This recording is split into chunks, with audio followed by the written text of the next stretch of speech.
sais, des fois, je repense au monde, tu sais, que j'ai commencé avec, tu sais, il y a 1000 ans, là, puis que, tu sais, moi, il y avait un petit quelque chose, eux autres, il y avait un petit quelque chose, mais qu'eux autres, ils n'ont jamais su comment le développer. Mais c'est Sarah Silverman qui parlait de ça, de tous les gens qu'elle a perdus en cours de route dans ce métier-là. Puis elle dit des gens qui avaient beaucoup, beaucoup de talent, là. Puis elle dit c'est la peur. Ah ouais. C'est la peur qui les mange un jour.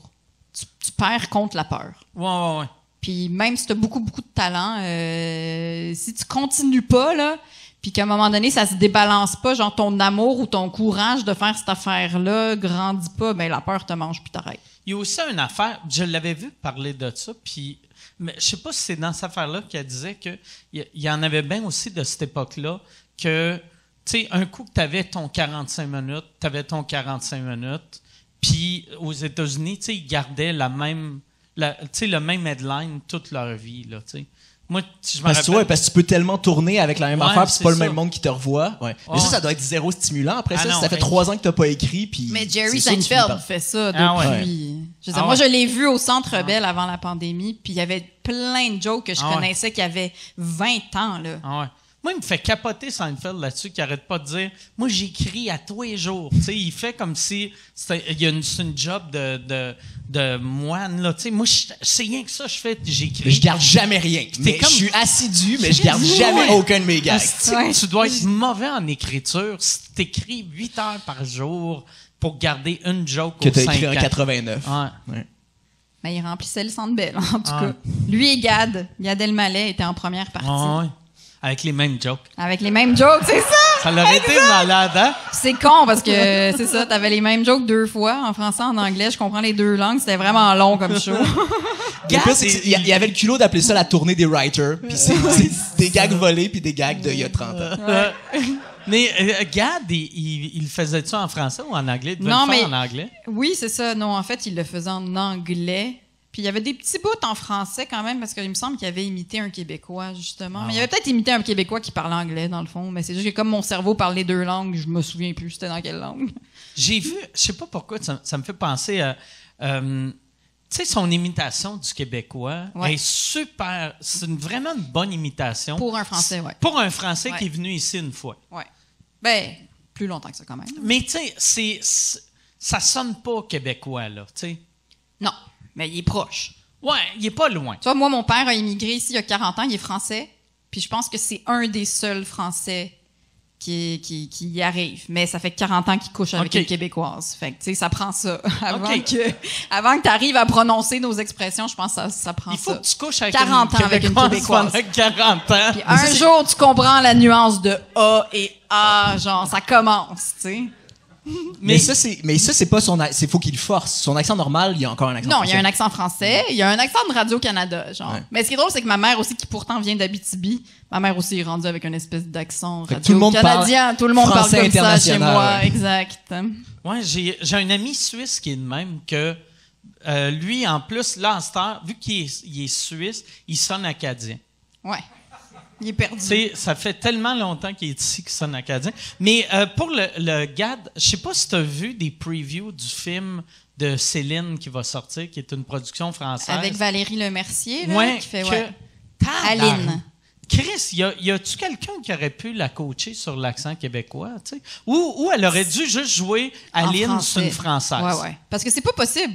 Moi qui suis les deux, là, j'ai les 2 nationalités. J'ai habité à Paris, j'étais allée à l'école française ici, fait que mon accent, souvent, il fait « ouh » comme ça. Mais c'est pas possible de juste pogner l'accent québécois. Pour un Français, c'est impossible. Ils sont pas capables. Tu penses pas qu'avec du bon coaching, ils pourraient? Non. Tu sais, parce que les Britanniques sont capables de faire l'accent américain. Mais nous, non. Je sais pas ce que c'est, mais... Ouais, puis tu sais, il y a des Québécois qui réussissent à avoir un bon accent français en anglais. Ou en anglais. Mais les Français sont... Mais je pense que, sincèrement, et puis j'ai le passeport français, fait que j'ai complètement le droit d'être raciste envers les Français, mais je pense qu'ils sont vraiment pas bons en langue. OK. Les Français sont pas bons en langue. Parce qu'ils ont pas d'oreilles ou juste parce qu'ils s'en calissent? Je pense qu'ils s'en foutent. C'est ça, on est tellement meilleurs. Je vais pas parler comme les autres. Si on parle bien. Mais comme quand t'entends... Moi, en plus, j'habite sur le plateau, fait qu'il y a vraiment un mélange français tout le temps, dans mon quartier tout le temps. Et j'entends souvent ce qu'ils disent, ce qu'ils pognent. Je pense... Y a-t-il un Français dans la salle ici? Bon, ils sont cachés, ils sont pas là. Mais moi, ce qui me fait rire, c'est ils pensent qu'on dit, pour 20 piastres, ils pensent qu'on dit 20 pièces. Mais alors, pensez-vous qu'on prononce pièce, pièce? Comme chez nous, j'ai 5 piastres dans ma maison. Fait qu'ils doivent penser... C'est pour ça que dans le film de Céline, ils disent « On va aller au salon, c'est dans la prochaine pièce. » Exact. Suivez-nous. Fait qu'ils doivent penser qu'on dit une pièce de théâtre. Puis en plus, c'est que... pièce de théâtre. Oui! Puis en plus, c'est que techniquement, voyez-vous comment ils nous corrigent. C'est 20 pièces. Parce je pense que c'est ça. Ça, c'est ma théorie en ce moment de ça. Je me rappelle en plus quand on commençait à faire de l'humour, parce que tu parlais des 2 accents, je me rappelle quand t'étais stressé, ton accent français il ressortait. Fait que sur scène, t'avais un accent français, mais pas juste avant. Mais mais ça m'arrive. Dernièrement, j'ai dû faire des capsules pour en tout cas une capsule humoristique, machin. Il m'avait entendu à la soirée, il était encore jeune, il aimait ce que je fais. J'ai filmé les capsules, fallait que j'en fasse 3. Et je me voyais pendant que je filmais parce que je le faisais avec mon téléphone. Et écoute, entre la première capsule et la dernière capsule, je suis devenue 100% française. C'était traumatisant. Et quand je dis que ce qui était traumatisant, c'est que comme je me voyais, je me suis dit, mais mon Dieu, est-ce que mon dialogue intérieur, dans le fond, je suis une Française? Puis là, ma gérante était comme, ben là, crime, qu'est-ce qu'on va faire? On va voir que tu t'es refasse. Fait que là, choisis. Est-ce que t'es française ou t'es québécoise? Mais je l'ai jamais su. Puis ça, c'était-tu pour envoyer au Québec ou en France? Oui, c'était au Québec. Okay. Mais techniquement, je pourrais aussi parler comme ça. OK. Mais t'es-tu de même, tu sonnes-tu plus française quand tu bois? Non. OK. Je suis plus française quand je parle avec un Français, ça c'est 100% sûr que je vais devenir française. Mais ça, tout le monde est de même. Tu sais, même moi qui ai rencontré mon premier Français à 24 ans, je deviens... Dans ce fameux 4,5 où tu le faisais dormir dans tes toilettes. C'est ça. Ouais. J'ai Comment loué... c'est génial le Canada, c'est si grand. Ils dorment avec des toilettes. Les grands espaces canadiens, on dort dans les toilettes. Sous terre. Votre ville souterraine, je l'adore. Ça, c'est-tu une affaire que toi, tu t'as jamais joué en France, hein? Non, j'ai jamais joué en France. J'ai habité là-bas, mais j'étais petite. Fait que non, j'ai jamais encore joué en France. Mais j'aimerais beaucoup voir ce qui arrive. Comment tu sais, est-ce que... Parce qu'il y a quelque chose de l'humour français que j'adore, cela dit, tu sais, je sais pas, ils ont un côté... leur humour est différent du nôtre. Premièrement, il est pas drôle. Non, c'est une joke.